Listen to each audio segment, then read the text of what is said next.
Okay, the battle begins. um, we're talking about local search and business listening today, and about how you bring the best solution to marketers and what their needs are there and the different approaches. So first, I'm going to let these guys introduce themselves and establish the perspective that they're coming from, and then we'll go from there. So Wiley, if you want to start. Sure. My name is Wiley Cerilli. I'm the CEO, was the CEO of SinglePlatform. And now I'm a vice president on the executive team of Constant Contact. We were acquired about a year ago. As far as this conversation goes, some of you have probably heard this before, but we feel like there's a big shift in the internet from the local space going from a listing directory to a discovery engine. People are going online not just to look up a specific business, but now they're using the web to discover new businesses. Google put out this stat that said that 50% of people, when they go online to look up a local service or product, they don't have a local business in mind. So 50% of the time they're thinking of a specific place. The other 50% of the time they're saying, I'm going to use the web to discover a local business. So what SinglePlatform does is we enable local businesses to publish all of the most relevant content, what they sell, so their products, their services, their menus, into SinglePlatform, and we publish it in real time across a publisher network of over 100 publishers, one of them including being Yelp and TripAdvisor and Foursquare and Yellow Pages. So put it in one place and it goes everywhere. Mike was talking about it earlier. Sensi was a good example. People are looking for what the business sells, and that's what we do. So Will, give us a little background on you. So I'm Will Scott. I'm the CEO of a company called Search Influence. It's actually interesting that we would follow that last panel because we power digital agencies for traditional media companies. We work with newspapers and Yellow Pages publishers and some broadcast media to help them bring digital products to market on behalf of their advertisers. We started as an SMB-facing online marketing company, but I grew up actually building online Yellow Pages for a living, and so we had this problem that we have a hard time doing things that don't scale. And when we figured out that we had this kind of interesting combination of expertise in terms of local business marketing, along with a skill set in building scalable products, it led us to the conclusion that this was something that would scale better with partners. And so we've been working with, I think we're working with about a dozen traditional media companies right now, powering the online products that they're going to market with for the SMBs, and they're killing it. And I think my position relative to this stuff is that there's a lot of great products out there that take one piece or a couple of different pieces of this equation, but the challenge is that I think there's Kelsey data that says that the typical SMB is in 7.8 different marketing channels, right? I'm not sure what that 0.8 of a marketing channel is, but that's what the data says. So to me, I think that there's always going to be a need for companies like ours to kind of take those guys and hold their hand, and that's what we do. Okay, great. And one of the things we were talking about backstage, just to draw a finer point on it, is this idea of all of the marketing services that are out there, and then which is the best way to do it? Do you want to be that sort of single point of contact for the local merchant and give them sort of everything they need? And then I guess it's, sort of what happens after that. So, Will, do you want to start us off with a little bit more of your thoughts on that? I know you have some very strong views on how that can go wrong. Well, I'm going to try to keep some of my strongest views off the stage because Come on. I've been told that for certain audiences the F-bomb is not appropriate. But so I was asked before we came up here by David. The question is what makes you really mad? And so I think that one of my challenges, because we are both a platform and a service company, is that because we kind of built our platforms to support our service, we start from the position of what is in the best interests of that small business owner. And until a few weeks ago, when we got above 50 employees, I was still sort of categorically a small business owner, right? So the challenge is the challenges, I mean, there's so many challenges, right? But the main one is that a lot of the companies, those 20 calls a month that the SMBs are getting, they want the merchant to believe that all they have to do is sign up, check this box, fill in a little bit of information, and they're done, right? And that's it. We no longer have to, hey, you got that internet marketing thing handled, just keep writing us a check for $4.79 a month, and you'll be good to go. And that to me, is challenging. So, I'll use the example, and I just use them as an example. It's not, I know that there's a bunch of Yext folks here, but to me, one of the challenges is that if you look at the marketing of Yext, they're saying that they're going to manage all of these listings for you, but the reality is what they're doing is they're pushing an overlay out into the data feeds. And so yeah, on the surface, it absolutely looks like they got that local thing handled, but the reality is there's still a whole issue of duplication, changes of address, the many different places where that business might have been over time, which are not handled by that kind of solution. And so to me, that's where, in a nutshell, what's the problem? The problem is to say to a small merchant, hey, sign up with me, we got you covered, when it's really only oftentimes one piece of the equation. Okay, I want to get back to that, a piece of that in a second, but I wanted to see if you had any thoughts on that, because I think you guys are coming from the standpoint, and you'll correct me if I'm wrong, which is, we've got you covered. I mean, we're offering you all of these ways to get all of your information online, like a whole range to be up there. And then, do you think it's fair to characterize it like, not one and done, but we'll get you online and there you go? Sure. So, I mean, we don't really have them covered. We have them covered for certain things, right? Single platform is different than Constant Contact. Single platform, it is just somewhat of a one and done for at least a little bit. They can put their products and services in. It's not like an overlay like Yext. It's a direct feed, and it's SEO optimized for the publishers. But it is more of a one and done. Maybe they update it, say, a few times a year. But for Constant Contact, they have 500,000 businesses. They're signing 45,000 businesses a month, and those businesses are logging into Constant Contact an average of 7 times a month. That's a lot of engagement with a big platform like Constant Contact, writing long emails and uploading lists, and so they're actually engaging with the Constant Contact platform a lot. There's a lot of companies trying to be the all-in-one service provider. That's impossible. And this is part of the challenge of this street fight, right? Is that I have a lot of respect for the way that Constant Contact approaches this market. I mean, they don't stop touching, right? I mean, it's not the 7-touch rule, it's the 7 touches a day rule, right? So they're constantly trying to energize the merchant to use the platform to their benefit. So, I would contend that as a platform, if the rest of the services were there, and unfortunately what we've discovered is that as much as we might scale the software and scale some of the deliverables, you still got to kind of deploy the Russian army to hit this project, right? And so this is where the challenge lies, is that Constant Contact does a fantastic job with their tool set, with individuals out in the field in each of these markets that are kind of rallying, but it's still not, without an intent to grow an army, they're never going to be able to do all of the things that I think a service-based company would. Okay, you guys don't have that Russian army either, though. Isn't that correct? But you don't need to. It's more like a Ukrainian army, right? I mean, so one of the things that we do, and I think arguably better than a lot, is that a big piece of our software infrastructure is kind of a crowdsourcing platform. So while we have 54 people in-house, we've got another 70 who flex up to over 100 when we need them, particularly around content development, right? So this is the biggest challenge, and we, I'm so in love with the idea of native advertising. It just makes me really, really happy because I have 100 content creators that I can deploy any day of the week. So I think it's it's more of a part-time army. It's like if we went out into the streets and grabbed a bunch of conscripts and said, "Here, go fight in North Africa." That's what we're doing more than it is, deploying like a full-time. Right. And meanwhile, you guys, I've been to your office. I went to your office just before you moved into your new, better office.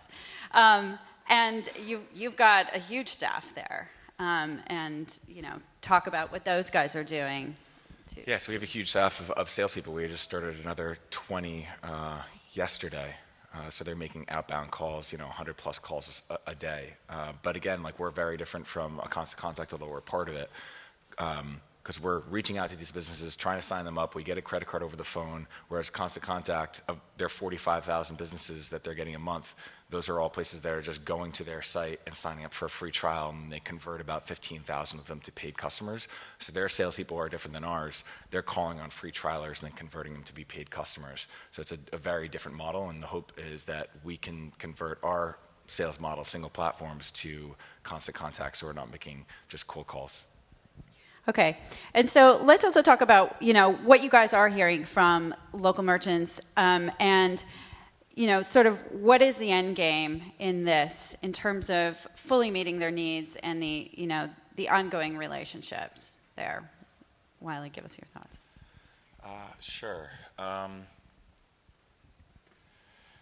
So I think one challenge the businesses are facing right now is that they don't have. Someone mentioned this earlier today, but there's not much of an ROI. Like we need to do a better job connecting the dots for these local businesses, showing you are putting money into the system, you're advertising, and here's the results of what's happening to your pockets. And I say that, yet it's still very difficult for us, single platform, to do that. It's difficult for Constant Contact to do that. We know if you throw a lot of things at it, their business is going to increase. But I think we as an industry need to do a better job of describing connecting the dots between the money that they're putting in and the money that's eventually going to their pockets. And let's see here, yeah. And sort of the end game in that, or there is no end game. It's just the services keep expanding, and I would want to hear your thoughts on that. Yeah, well, so I'd say the great services, the services that do that best are the services like a seamless web, right, with a transaction, tie in the transaction, or an open table, or a ZocDoc. The closer you can get to that, the better. I think part of it is that if you can't do that, then you need to be able to tell the businesses that you need to be able to define up front when you sign a business on that they're winning with your system. Gail talks about how the fact that when they were calling on a lot of their canceling customers, they were canceling because the open rate of their emails was 30%. Now, we all know that 30% is like world class for opening emails, but they didn't. So you need to define success early on when they come onto your system. So we do a much better job now of when a business signs up, we say, here's your success metrics, and we're pinging them every single week to let them know that they're winning through our system. So, I mean, I think it's a really interesting challenge. Is that if we're not able to close the loop in some way, then we're never able to answer the what have you done for me lately question, right? I mean, because there's the two most common small business questions are what's in it for me and what have you done for me lately, right? And so part of the platform that we're iterating on right now has to do with that closing the loop. Can I tell where that lead came from? Can I tell what they did immediately prior to getting to my site?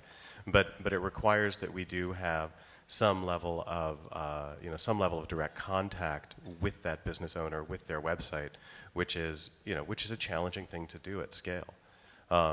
So I do think that there's definitely ways that you can close the loop, and you can say this lead came from Yelp, this lead came from Facebook, this lead came from Google advertising, but without a high degree of interactivity with the advertiser, it's just never going to be seamless.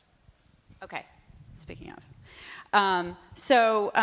The close the loop part really is fascinating because I think that's kind of what everybody is trying to do, and that's where there definitely are different approaches. And that is the end game that everyone's going towards. And so part of that is, how do you get there, and also how are you making sure that some of this stuff is a little bit becoming commoditized, right? Some aspects of it. I mean, certainly the basic business information out there. So how do you make sure you don't get commoditized? I think that the only way to not get commoditized is to demonstrate that you're part of the solution, right?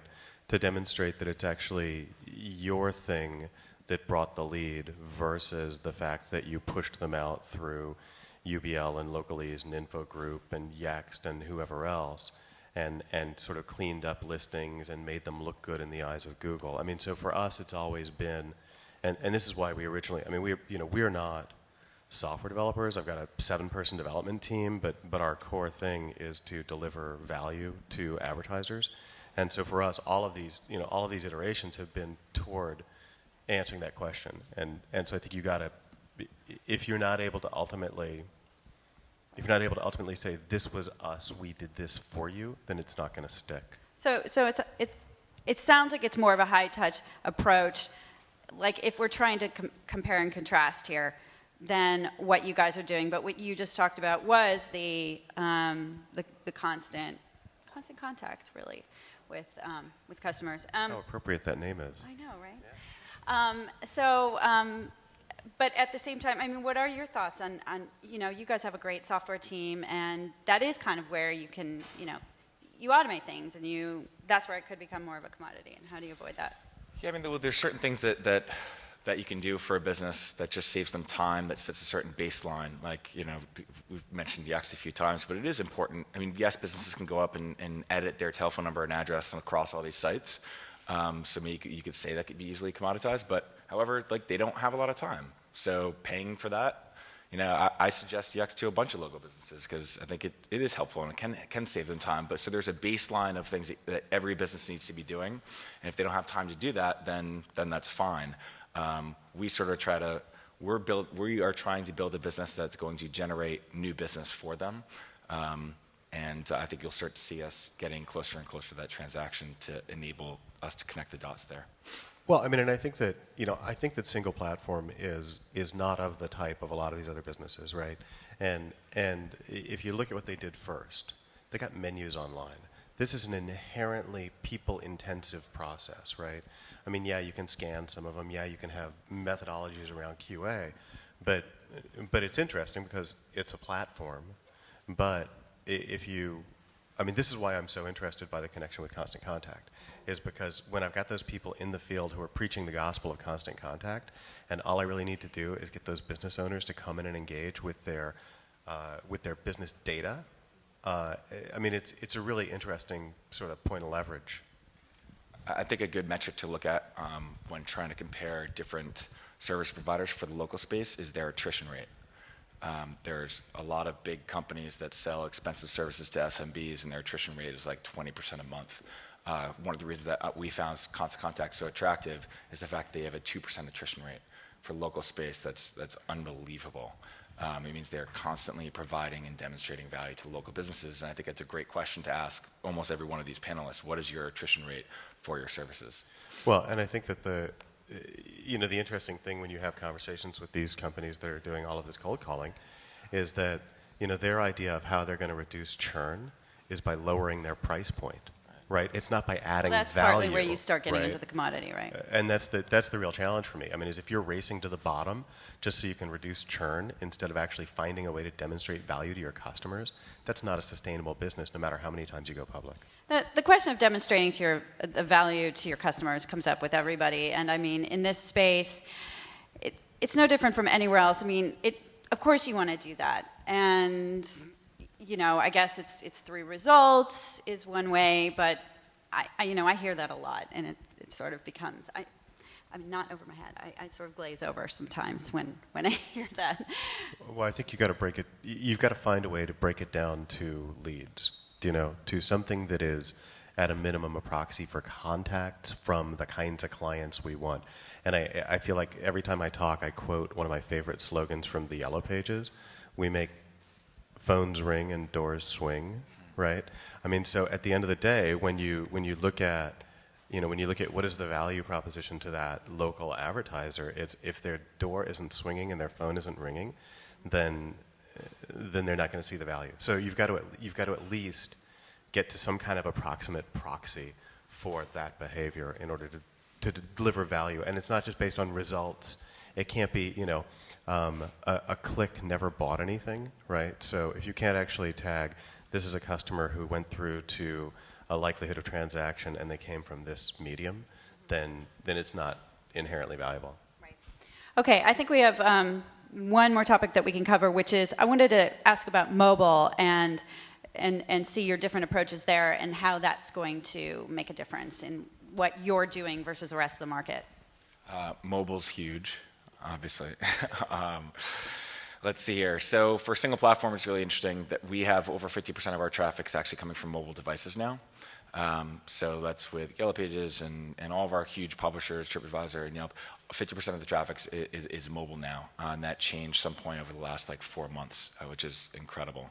And then just one restaurant stat is that 60% of people that are looking at a restaurant menu online convert within an hour. So it means they're looking at their mobile devices, ready to make a transaction. Okay, but are you doing anything, what's your approach that's different from the rest of the market so that, you're the right choice for everyone? So what is our approach? So every time a business signs on for single platform, we create a mobilized website for them. So a lot of the majority of the businesses that sign up for single platform they have a website that's built in Flash and it's not SEO, so they get a free mobile site.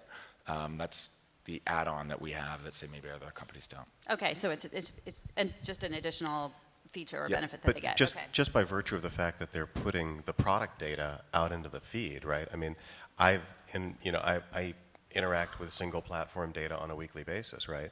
Because I learned at the Kelsey show in Boston last year that if I went to Yelp and I looked at a menu on Yelp, that it was likely carrying their data. So, it saves you going through to the website or looking at some really crappy scanned version on Urban Spoon. I mean, it's really, so I think that the product, because it grew out of this inherently mobile experience around restaurants, is natively mobilized. But I think that I often say that there's nothing more local than my pocket, right? But if you look at the path to transaction, I think one of the data points that I've seen recently is that it's something like 90% of mobile searchers take action within an hour, whether that, and there may not be a transaction, it's contacting the business or Yeah. whatever. Okay, well that was helpful support of what Wiley's doing, and so what about you guys in terms of your approach in terms of mobile? How are you doing something different versus the rest of the market? We're thinking about it. All right. Okay. Right. I mean, but it's you got to start somewhere. Yeah. It's I would contend that a lot of folks aren't even thinking about mobile, right? And the reality is that the beauty of it is that you've got a very small screen size to work in. So if you can be dominant in local on mobile, you can frickin' own it. Right. And I think that the whole thing is how do you think about that path to transaction or to some sort of, event that says I'm going to be closed at some point. Right. But the data, the data is unfreaking real. When you look at the growth of mobile, 2 years ago we were talking to clients and they were saying, "Hey, do I need a mobile website?" And we said, "Well, once your mobile traffic gets above say 10%, then we should start thinking about it." 2 years ago, it was below 10% across most of the sites that we were touching. Right. And now it's in the 35-40% range. Right. It's really here. So that's about all the time we have. Thank you so much. Thank you. And next up, I believe we have our break.